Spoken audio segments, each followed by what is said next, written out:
안녕하십니까, 미스터뱅입니다. 자, 2024년 하반기 부산은행 채용 연계형 인턴이 떠 있죠. 부산은행은 항상 그 BNK 금융지주는 경남은행하고 같이 채용을 세트로 같이 하죠. 자, 경남은행도 같이 떠 있고 부산은행도 떠 있습니다. 두 군데 다 지원하는 게 가능하냐 이런 질문을 하는 분이 많은데 지원하셔도 됩니다. 다만 필기시험이 같은 날이라 아마 두 군데 다 합격하더라도 한 곳만 필기시험을 가셔야 될 겁니다. 부산은행 채용형 인턴까지 뜨고 그 다음에 2024년 하반기 은행권 채용이 계속 이제 뜨고 있는데 아직 뜨지 않은 은행이 국민은행하고 농협은행 두 군데 남아 있죠. 계속 뜰 것 같습니다. 부산은행 채용 연계형 인턴 먼저 채용 전형 일정부터 한번 보도록 하겠습니다. 예, 채용 일정입니다. 9월 4일부터 9월 18일까지 서류 접수가 있고 9월 24일 날 발표가 나죠. 그리고 9월 28일 날 필기시험인데 이 날이 경남은행하고 같이 필기시험을 보는 날입니다. 필기시험 발표부터 경남은행하고 부산은행 두 은행이 살짝 그 일정이 달라지기 시작을 하는데요. 그 1차 면접은 10월 7일부터 8일까지 이렇게 이틀 양일간 진행하고 최종 면접을 10월 21일부터 11월 1일까지 요 사이에 이제 최종 면접을 진행하는데 그게 이제 인턴 기간 중입니다. 그래서 2차 면접은 10월 21일부터 11월 1일 사이에 요때 그 영업점에서 인턴을 하면서 그 사이에 아마 여러분들이 그 최종 면접을 보게 될 것 같습니다. 부산은행 자기소개서 문항 보도록 하죠. 자기소개서 문항입니다. 총 5개 문항이고 각각 600자씩 그러니까 총 3,000자죠. 이번 하반기 전부 다 3,000에서 3,500자 뭐 요 사이에 자기소개서 문항들이 다 뜨고 있는데 부산은행도 마찬가지입니다. 600자씩 5문항이 나와 있네요. 1번부터 한번 보도록 하겠습니다. 1번입니다. 1번 은행원이 되고 싶은 이유, 그 다음에 부산은행에서 펼치고 싶은 꿈이 뭐냐라고 이렇게 문항을 내고 있습니다. 600자니까 분량이 길진 않죠. 분량이 한 A4 용지로 한 반 페이지 정도 되는 분량일 겁니다. 600자 정도 되면. 은행원이 되고 싶은 이유, 왜 은행원이라는 직업을 선택했냐라는 그 이유, 그 다음에 부산은행에서 펼치고 싶은 꿈을 묻고 있는데 제가 일단 구조를 300자, 300자 이렇게 나눠보라 라고 이렇게 적어 놓았죠. 자, 300자에는 그 은행원이 되고 싶은 이유를 적어 보겠다라는 게 300자 전반부고요. 그 다음 후반부 300자에는 부산은행에서 펼치고 싶은 꿈을 적습니다. 꿈을 적어 보는데 비싼 문항이 4번인가 있어서 4번하고 좀 상관관계가 있게 그렇게 적어야 되겠죠. 자, 먼저 그 왜 은행원이라고 하는 이 직업을 선택했냐라고 하는 건데 이 질문이 그 다른 은행에서도 지금 나오고 있습니다. 왜 은행원이라고 하는 직업을 선택했냐 또는 왜 은행을 선택했냐라고 하는 거죠. 왜 직업으로서 은행을 선택했냐. 자, 이 질문은 현재 뭐 다른 은행도 이 질문이 나오고 있습니다만은 은행이라고 하는 이 직업 자체 직장이 과거 직장 과거의 은행과 지금 은행은 조금 인식이 다를 수 있습니다. 저 세대 또는 그 이전 세대입니다. 과거에는 상당히 공무원스럽기도 했고 뭐 그런 좀 공기업 같은 그런 느낌도 있었는데 실제로 우리나라 이 시중 은행들이 국유화되어서 전부 다 은행원 그러면 현재 기업은행처럼 이렇게 국책은행처럼 이렇게 국유화되었던 적도 있습니다. 그건 1970년대 이야기고요. 근데 이제 지금은 은행이라고 하는 이 직업이 과거 그런 직업하고는 좀 다르단 말이죠. 지금은 상당히 일반 기업, 사기업화 되어 있습니다. 그래서 이 왜 은행이라고 하는 직업을 선택했냐, 그리고 지금 점점 디지털이라고 하는 어떤 변화 트렌드 속에서 조금은 인식이 뭐 좋은 쪽에서 점수가 조금씩 내려가고 있는 이런 쪽일 수 있는데 은행이라고 하는 이 직장이 그럼에도 불구하고 왜 은행을 선택했냐라고 하는 이 질문입니다. 그래서 그런 어떤 시대적인 배경도 한번 고민을 해보시고 그 다음에는 이 변화라고 하는 거에 상당히 은행이라고 하는 이 직장이 지금 직면해 있죠. 그래서 이 변화에 대한 주도성, 변화에 대한 그 어떤 주저하지 않는 그런 캐릭터가 상당히 필요할 것 같고요. 그 은행이라고 하는 이 직장에서 또 그 여러분들이 지금까지 많이 적었던 뭐 사람들 만나는 거 좋아한다, 그다음 누군가를 도와주고 싶다 이런 내용은 이제 좀 그만 적으셔도 되지 않을까 하는 그런 생각은 좀 듭니다. 그래서 사람 만나는 거 좋아하는 직업이 은행원이 아니고 여러분들도 스스로 한번 생각해 보시죠. 그 은행에 얼마나 자주 가십니까? 은행에 가보면 그렇게 사람 만나는 직업이 아닙니다. 지금 현재 은행원이라고 하는 직업이. 그래서 사람 만나는 거 좋아한다는 것보다 좀 변화, 도전, 어떤 좀 미래지향적인 그런 이유로 은행원이 되고 싶다라는 이런 이야기가 좀 나오면 어떨까 그런 생각이 좀 듭니다. 그 다음에 이제 펼치고 싶은 꿈을 이제 한 300자 정도 제가 적어보라고 했죠. 이 펼치고 싶은 꿈은 더더욱 미래지향적이 되어야 되겠죠. 점점 이제 디지털화 되어가는 이 은행 어떤 변화 트렌드 속에서 앞으로 10년 후, 20년 후 은행이 어떤 모습일까? 거기에서 나는 어떤 은행원이 되어 있을까? 그냥 자산 관리해드리고 뭐 중소기업도 없고 하는 이런 거는 전통적인 은행이고 지금까지의 은행이었습니다.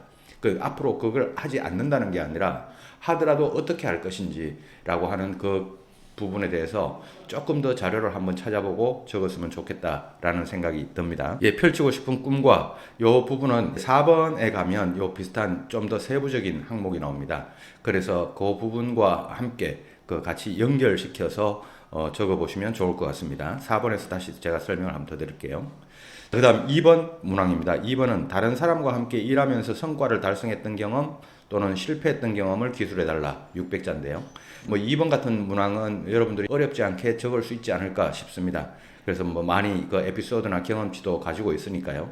그래서 요 2번 같은 경우에는 제가 구조만 이렇게 나눠 봐 드립니다. 그때 당시 상황에 대한 그 협업을 해야 되는 그 성과를 달성했던 그 경험 말이죠. 그 상황에 대해서 100자, 그 다음 그 구체적인 과정에 대해서 400자, 그 다음에 결과와 배운 점에 대해서 100자, 이렇게 구조를 나눠드리고, 여기에 맞는 에피소드는 여러분들이 아마 가지고 계실 거라고 생각을 합니다. 그래서 2번은 어렵지 않게 아마 적을 수 있을 거라고 생각을 합니다. 그 다음 3번을 보겠습니다. 3번. 새로운 시각으로 문제를 개선했던 경험을 기술하고 그 경험을 통해서 얻게 된 교훈과 느낀 점을 기술해달라. 제가 조금 전에도 이제 앞에서 이야기했지만 은행이라고 하는 직장이 이 직업이 변화에 맞닥뜨려 있는 아주 직업이고 그러다 보니까 새로운 시각 그리고 자꾸 어떤 변화를 추구해가는 그런 시각을 우리 예비 신입 회원분들에게 많이 요구하고 있는 것 같습니다. 그래서 새로운 시각이라고 하는 이 포인트 하나의 키워드고요. 그 다음에 문제를 개선했던 경험. 그래서 결과적으로 뭐가 좀 나아졌다, 좀 달라졌다라고 하는 이 부분이 이제 여러분들의 경험 사례 답변에서 나와야 될 텐데, 새로운 시각. 기존의 전통적인 시각으로는 이렇게 처리할 수 있었겠지만, 저는 이렇게 반대로 생각하거나 또는 다르게 생각하거나 해서 새로운 시각으로 한번 접근을 해봤습니다. 라고 하는 그런 내용이 나와야 되겠죠.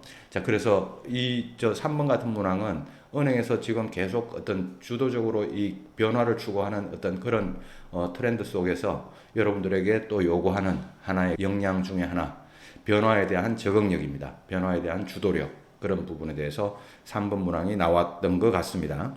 자, 그래서 새로운 시각이라고 하는 표현과 그 다음에 어떤 문제를 개선했던 경험, 요 키워드를 가지고 3번을 적어보셨으면 좋겠습니다. 그 자소 첨삭과 관련해 가지고는 우리 마이멘토로 문의를 해주시면 되고, 포털 사이트에서 이렇게 마이멘토로 검색을 하면 마이멘토가 바로 나올 겁니다. 항상 우리 자기소개서 첨삭, 자기소개서 유튜브, 뭐 그다음 면접 최종 합격할 때까지 항상 우리 마이멘토와 함께 하고 있죠. 그다음에 이 지금 나오는 이 페이지는 미스터뱅 미리은행이라고 오픈 채팅방입니다.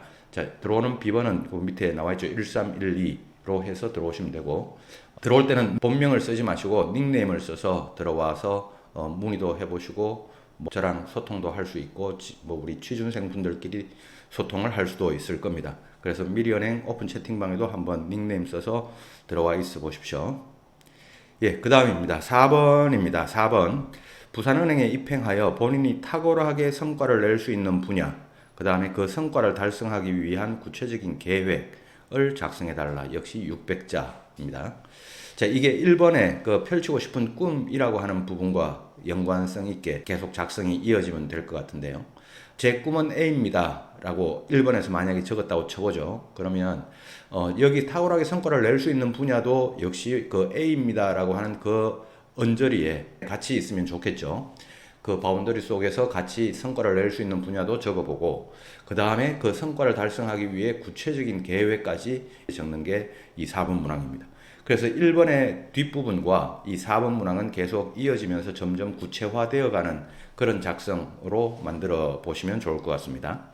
자, 여기도 제가 구조를 300자, 300자 이렇게 나눴는데요.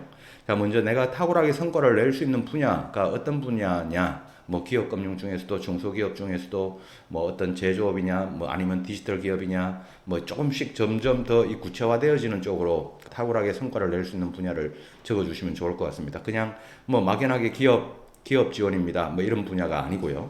기업 중에서도 어떤 기업이냐? 부산이다. 그러면 예를 들어서 수출입 기업이냐? 수출입 기업 중에서도 수출 기업이냐? 수입 기업이냐? 그다음에 뭐 수출 기업 중에서도 뭐 어떤 업종을 주로 수출하는 기업이냐? 그런 쪽까지 좀 더 구체적으로 적어 보셨으면 좋겠고, 뭐 자산관리 쪽도 마찬가지입니다. 자산관리 쪽도 내가 어떤 고객분들의 자산관리에 좀 더 특화가 되어 있을 수 있을지, 그리고 그를 위해서 어떤 구체적인 계획을 가지고 이제 가야 될지, 그 부분을 이제 적는 게 4번이죠. 뭐 이번에 부산은행도 그렇고 경남은행도 그렇고 지역이 이제 채용이 있지 않습니까? 자, 이거 디지털 쪽도 이제 이 문항이 아마 있는 것 같은데, 지역 인재 분야도 마찬가지입니다. 지역 인재 분야로 지원을 하신 경우에도 내가 어떤 분야에서 성과를 낼 수 있는지 점점 더 구체적인 내용이 나와야 됩니다. 그래서 그 성과를 달성하기 위한 구체적인 계획을 지금 여기 기술해 달라고 되어 있죠. 자, 여기 이제 제가 지원 분야라고 적어 놓은 거는 지역 인재냐, 그냥 일반이냐, 일반이면 기업 금융, 개인 금융, 뭐 이렇게 나누어질 거고, 아니면 외환도 좋고, 아니면 본점의 뭐 어떤 특정 직무도 상관없습니다. 지원 분야, 일반 분야는 본점까지 다 근무할 수 있으니까요. 내가 어떤 부분에 대해서 구체적으로 성과를 낼 수 있을 것인가 라고 하는 나에 대한 성찰과 나에 대한 본인에 대한 조사가 필요하겠죠. 예, 그래서 그런 부분을 적어 보셔야 되고, 그 다음에 이제 구체적인 계획을 적어 달라라고 하는데, 어떻게 구체적인 계획을 적어야 되냐? 지금까지 여러분들이 자소서를 이렇게 읽어보다 보면 전문성을 기르기 위해서 노력을 하겠습니다 라고 하면서 공부, 자격증 이런 쪽으로 많이 작성을 하십니다. 여러분들이 그걸 작성하지 말자라는 게 아니라, 공부하고 하는 거는 은행원들의 기본 중에 기본입니다. 공부를 해야 되는 거는 기본이고, 그거 이외에 뭘 할 것인가, 그게 구체적인 계획이 나와야 됩니다. 그 다음에 공부하기 위해서 은행에 들어가는 것도 또한 아닙니다. 일하러 들어가는 거죠. 일하고 근무하러 들어가는 것이 공부를 하러 가는 건 아니지 않습니까? 그래서 공부라는 어떤 내용으로 구체적인 계획을 적는 게 아니라, 공부 이외에 내가 비즈니스를 위해서, 우리 부산은행을 위해서 내가 어떤 역할을 해야 될 것인지, 그 부분에서 구체적인 계획이 나와야 되는데, 그러면 뭐 예를 들어서 일주일에 3번은 뭐 반드시 거래업체를 방문하겠습니다. 뭐 또는 한 달에 1번은 반드시 동창회, 동문회 이런 네트워크에 참여해 보겠습니다라고 하는 이런 액션과 관련된, 여러분들의 활동과 관련된 계획들이 나와야 됩니다. 그런 계획들로 이 계획을 한번 작성해 보셨으면 좋겠습니다. 예, 그다음 5번입니다. 5번 마지막 문항이죠. 최근 금융업 관련된 이슈 중에 본인이 관심 있는 분야를 하나 선택해라. 그 다음에 이에 관한 자신의 견해를 기술해 달라. 뭐 예를 들어서 그럴 수도 있습니다. 지금 대구은행 같은 경우가 지금 IM뱅크로 새롭게 시중은행으로 지금 전환되어 있지 않습니까? 그래서 뭐 지방은행의 시중은행 전환도 좋고, 뭐 여러 가지 이슈들이 있습니다. 금리 문제도 좋고, 부동산 문제도 좋고, 여러 가지 문제가 있을 수 있습니다. 경기 침체라든가 경기 부진이라든가 이런 내용도 좋고, 그다음 물가 상승이라든가 그런 것도 좋고, 어떤 거든지 상관없습니다. 금융과 관련된 게 아니더라도 여기 지금 금융업과 관련된 이슈라고 했으니까 뭐 경기라든가 이런 부분보다는 그래도 부동산이라든가 그 다음에 건설이라든가 이런 거는 얼마든지 상관없습니다. 특히 기업금융 쪽을 지원하시려고 하는 분들은 건설이라든가 우리 산업의 업종이라든가 이런 쪽과 관련해서도 적어보셔도 상관없을 것 같습니다. 결국 금융과 다 연관이 되죠. 근데 금융업과 관련된 이슈라고 하면 금리라든가 대출이라든가 뭐 부동산이라든가 주택 가격이라든가 뭐 이런 부분들은 뭐 PF라든가 PF 대출 있죠. 자, 이런 것들은 전부 다 금융업과 관련된 이슈 중에 하나고, 또 아까 제가 처음에 말씀드렸던 지방은행의 시중은행 전환에 대한 문제라든가 뭐 새마을금고가 뭐 좀 부실률이 높아지고 있다든가 뭐 이런 것도 얼마든지 상관없습니다. 그런 내용을 선택해서 여러분들의 의견을 100자, 500자, 내가 왜 이 이슈를 선택했는지 100자 정도 적어보시고, 거기에 대해서 견해를 한 500자 정도 적어보셔라. 그래서 이 관심 있는 이슈와 분야를 어떻게 선정할 것인가에 대한 문제, 그 다음에 이 분야에 대한 나의 견해를 적을 때는요, 항상 2가지 이상을 생각을 하셔서 첫째, 둘째라는 이런 표현을 꼭 적으면서 견해를 한번 적어보셨으면 좋겠습니다. 그렇게 부산은행 자기소개서를 작성해 보시고, 총 3,000자죠. 전체적으로 자기소개서 문항을 다시 한번 보면 1번부터 5번까지 있습니다. 그렇게 어렵다라고 생각되는 부분은, 문항은 그렇게 보이지 않지만, 굳이 조금 어렵다라고 한다면 1번하고 4번을 좀 더 비중 있게 생각을 해보시고요. 그 다음에 두 번째는 3번 새로운 변화에 대한 어떤 여러분들의 적응성이죠. 그래서 1번, 4번, 그 다음에 3번 이런 순으로 중요도를 가지고 여러분들이 자기소개서를 작성해 보셨으면 좋겠습니다. 항상 우리 자기소개서 작성, 그 다음 여러분들의 은행권 취업까지 부산은행도 나중에 면접 수업도 열리고 면접반도 열릴 겁니다. 그래서 경남은행까지 또 지원하게 되시는 분들, 특히 지역에 계신 분들 잘 지원하셔서 이번에도 꼭 좋은 성과 있으시기를 바라겠습니다. 항상 우리 자기소개서 유튜브 촬영은 마이멘토 그리고 우리 미스터 벤이 함께 하고 있습니다.